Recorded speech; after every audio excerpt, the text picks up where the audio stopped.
महोदय, मैं प्रस्ताव करता हूं कि दिल्ली राष्ट्रीय राजधानी राज्य क्षेत्र शासन अधिनियम 1991 के अधिनियम का और संशोधन करने वाले विधेयक पर विचार किया जाए। माननीय महोदय, जब इसको संसद के सामने मेरे साथी नित्यानंद जी ने पेश किया तब थोड़ा शोर शराबा भी हुआ।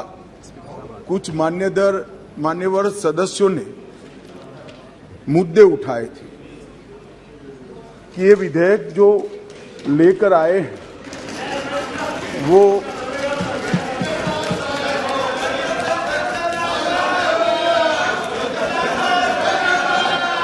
ऐसे ही सदन चलाओ तो अच्छा लगता है। लाने का अधिकार नहीं है। संविधान के तहत संसद की कॉम्पिटेंसी पर भी सवाल उठाए गए हैं और दूसरा ये मुद्दा उठाया गया कि विधेयक जो लेकर मैं इस सदन के सामने उपस्थित हुआ हूं वो विधेयक सुप्रीम कोर्ट के जजमेंट के भावनाओं के विरुद्ध है। मान्यवर, सबसे पहले मैं यह दोनों चीजों का बहुत डिटेल जवाब देना चाहता हूं, क्योंकि उस वक्त जब मैं खड़ा हुआ विपक्ष का मूड सुनने का नहीं था, आज कुछ अच्छा भी मूड दिखता है। तो मान्यवर, जब तक कॉम्पिटेंसी का सवाल है,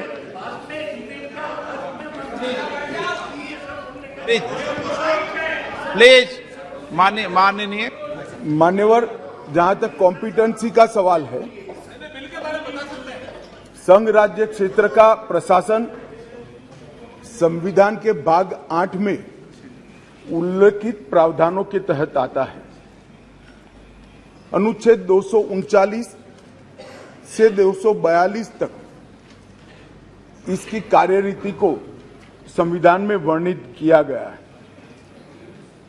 और अनुच्छेद 239 के ए में विशेष प्रावधान किए गए हैं, जिसके तहत दिल्ली विधानसभा सहित एक संघ शासित प्रदेश है। तो दिल्ली ना तो पूर्ण राज्य है, ना संघ शासित प्रदेश है, ना संघ शासित प्रदेश विथ असेंबली। क्योंकि ये राजधानी क्षेत्र है, इसको ध्यान में रखते हुए 239 ए में इसका एक विशेष प्रावधान संविधान के तहत किया गया है। इसकी डिटेल बात मैं बाद में बताऊंगा।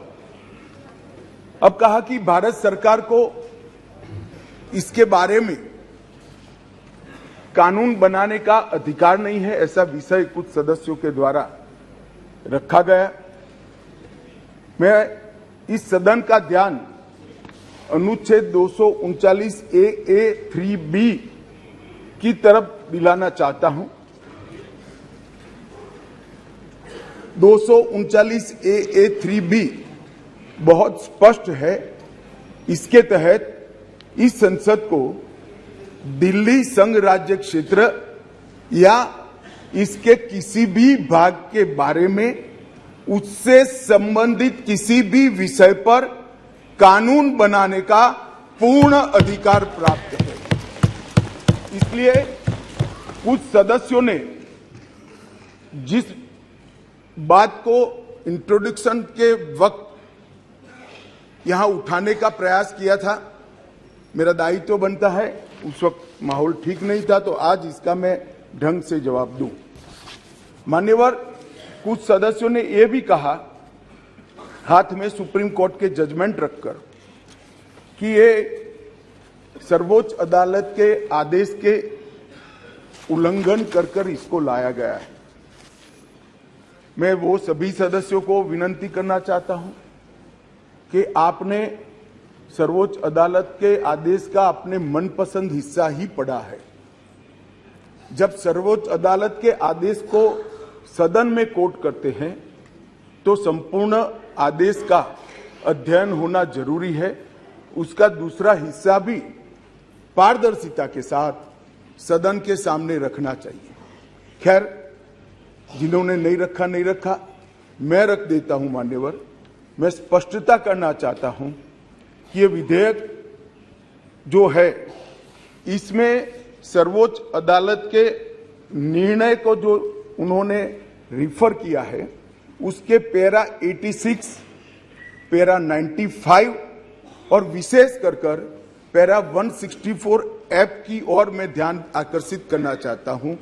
उसमें स्पष्टता से कहा है कि संसद को 239AA के तहत दिल्ली संघ राज्य क्षेत्र के किसी भी विषय पर कानून बनाने का अधिकार है।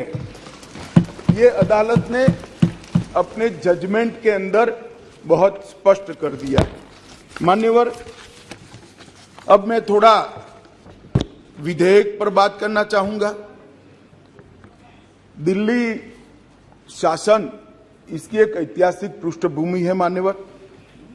दिल्ली की स्थापना 1911 में अंग्रेजों के शासन के द्वारा महरौली और दिल्ली दो तहसीलों को पंजाब प्रांत से अलग कर बनाई गई। 1919 और 1935 में ब्रिटिश सरकार ने चीफ कमिश्नर प्रोविंस का नोटिफिकेशन किया और दिल्ली को चीफ कमिश्नर प्रोविंस के तहत रखा गया।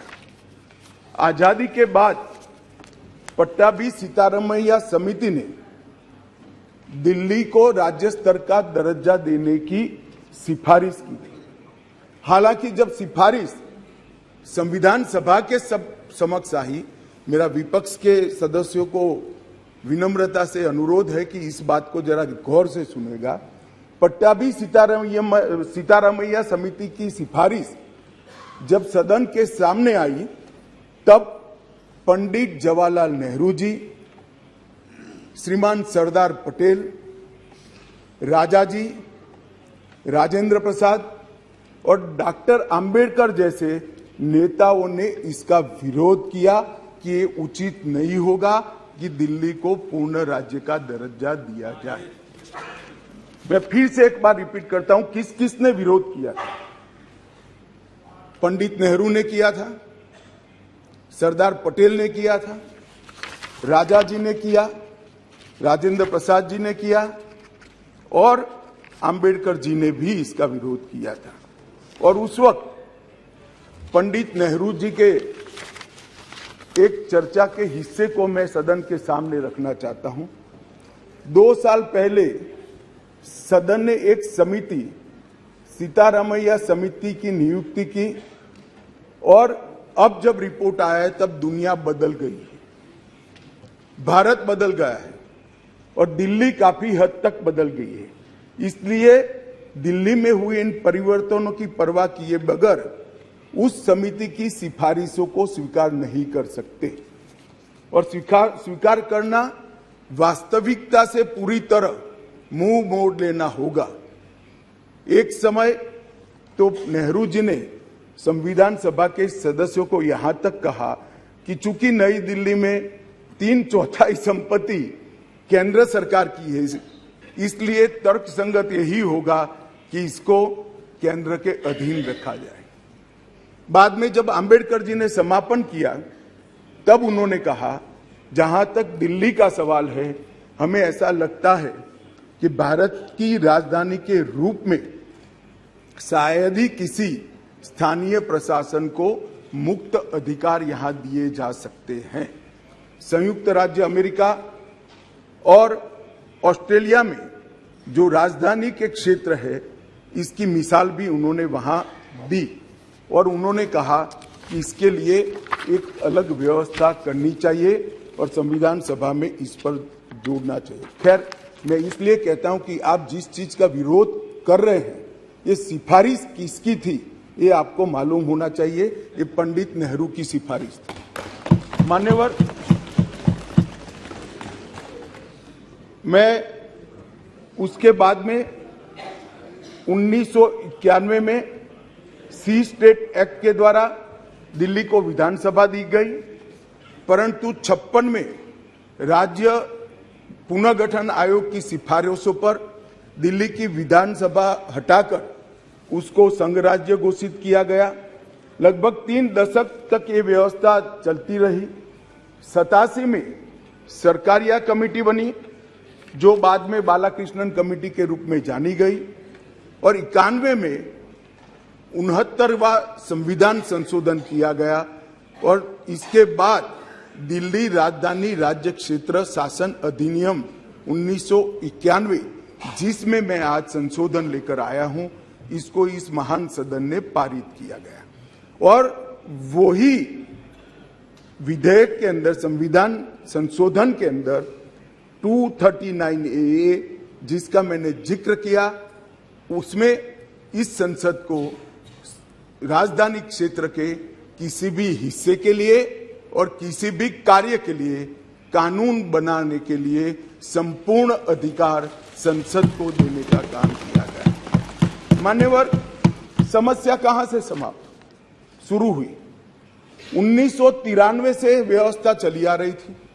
कभी भारतीय जनता पार्टी सत्ता में आई, कभी कांग्रेस पार्टी ने शासन किया, कभी ऊपर कांग्रेस का शासन था तब हमारी सरकार थी, तो कभी ऊपर कांग्रेस की सरकार थी तब नीचे हमारा शासन था, मगर कोई झगड़ा नहीं हुआ था, सब कुछ ठीक चल रहा था, क्योंकि किसी की मंशा अधिकार हथियाने की नहीं थी, सेवा करने की। कांग्रेस पार्टी ने भी भाजपा के साथ झगड़ा नहीं किया, भाजपा ने भी कांग्रेस सरकार के साथ झगड़ा नहीं किया, और बहुत अच्छे से चल रहा था, कोई डिस्प्यूट नहीं, कोई झगड़ा नहीं। 1915 में स्थिति बदली और यहां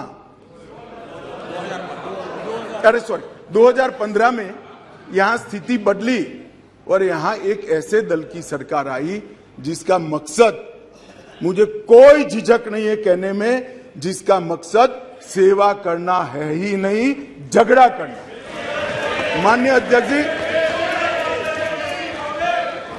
अध्यक्ष जी अनेक पार्टियों के मुख्यमंत्री रहे, अनेक पार्टियों की मिलीजुली सरकार रही, शुद्ध रूप से सरकार रही, मगर राष्ट्र सेवा करने में और जन सेवा करने में किसी भी पार्टी को कोई दिक्कत नहीं आई। मैं बाद में बात करूंगा क्या दिक्कत है, उसकी भी डिटेल बात करूंगा, प्रॉब्लम क्या है। प्रॉब्लम ट्रांसफर पोस्टिंग के अधिकार का नहीं है, विजिलेंस को कंट्रोल में लेकर बंगला जो बना दिया है, इसका सत्य छुपाना है। जो भ्रष्टाचार हो रहा है, इसका सत्य छुपाना है। मान्यवर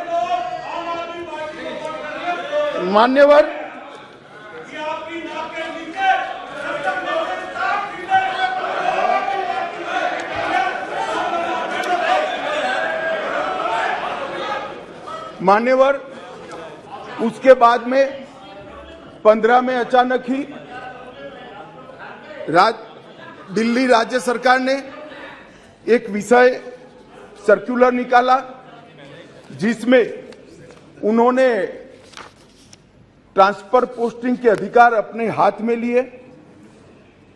केंद्र सरकार ने एक नोटिफिकेशन निकाला, उसको हाईकोर्ट में चैलेंज किया गया।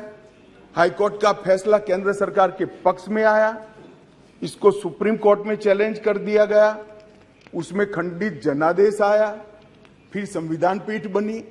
संविधान पीठ ने कुछ फैसले कर नीचे फिर से 2 जजों की बेंच को दिया, उसमें भी सहमति नहीं बन पाई, और फिर से संविधान पीठ बनी जिसने अभी फैसला दिया।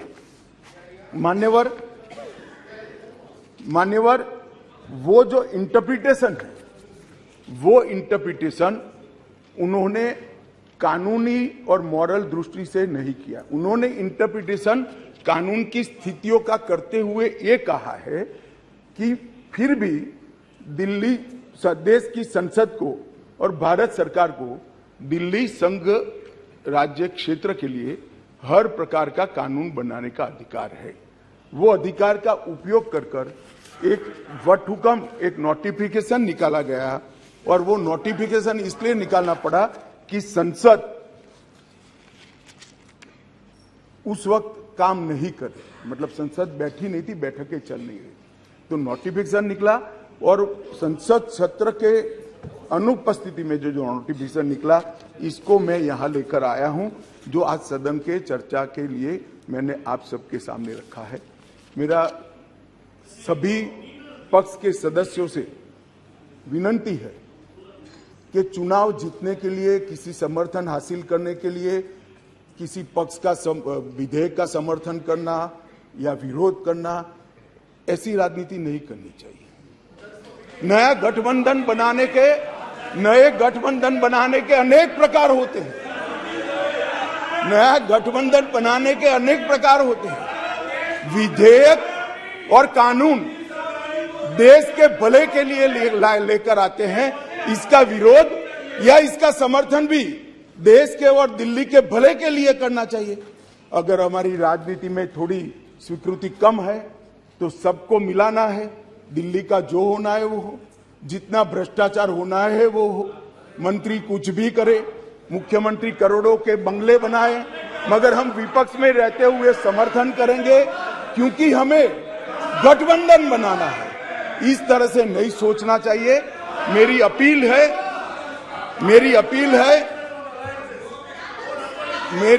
है विपक्ष के सदस्यों को कि आप दिल्ली की सोचिए, अलायंस की मत सोचिए। अलायंस से फायदा नहीं होने वाला है। अलायंस होने के बाद भी पूर्ण बहुमत से नरेंद्र मोदी प्रधानमंत्री बनने वाले हैं। इसलिए ये अलायंस के कारण जनता के हितों की बलि मत चढ़ाइए। जनता सब देख रही है। अलायंस कर आप अगर ऐसा सोचते हो, कि जनता का विश्वास हासिल कर दिया जाएगा। जनता का विश्वास आपको मिला था, मगर जिस तरह से 10 साल यूपीए ने शासन चलाया, 12 लाख करोड़ के घपले घोटाले करे, इसलिए आज वहां बैठे। और मैं फिर से कहना चाहता हूं, दिल्ली सरकार के घपले घोटाले भ्रष्टाचार को प्रछिन्न रूप से अलायंस की गरज के कारण मदद कर रहे हो। पूरा देश देख रहा है और पूरा देश चुनाव में इसका हिसाब किताब करेगा। मान्यवर, मैंने ये सदन के सामने रखा है बिल को। मेरा सभी से निवेदन है कि अलायंस के मद्देनजर इस पर अपना अभिप्राय न करे। देश के और राजधानी क्षेत्र के भले के लिए न्यूट्रलिटी से बात करें। और वैसे भी मैं बता देता हूं, विशेषकर कांग्रेस पार्टी वालों को, कि ये बिल पारित होने के बाद वो अलायंस में आपके साथ आने वाले नहीं है। तो जो सच है वो करिए। इतना अपील करके मेरी बात को समाप्त करें। प्लीज। देश विदेशातील प्रत्येक घडामोडींचे लाईव्ह अपडेट मिळवण्यासाठी आता साम टीव्हीच्या सर्व सोशल मीडिया प्लॅटफॉर्मला लाईक, फॉलो आणि सबस्क्राईब करा। तसंच सर्व नोटिफिकेशनसाठी बेल आयकॉन प्रेस करायला विसरू नका।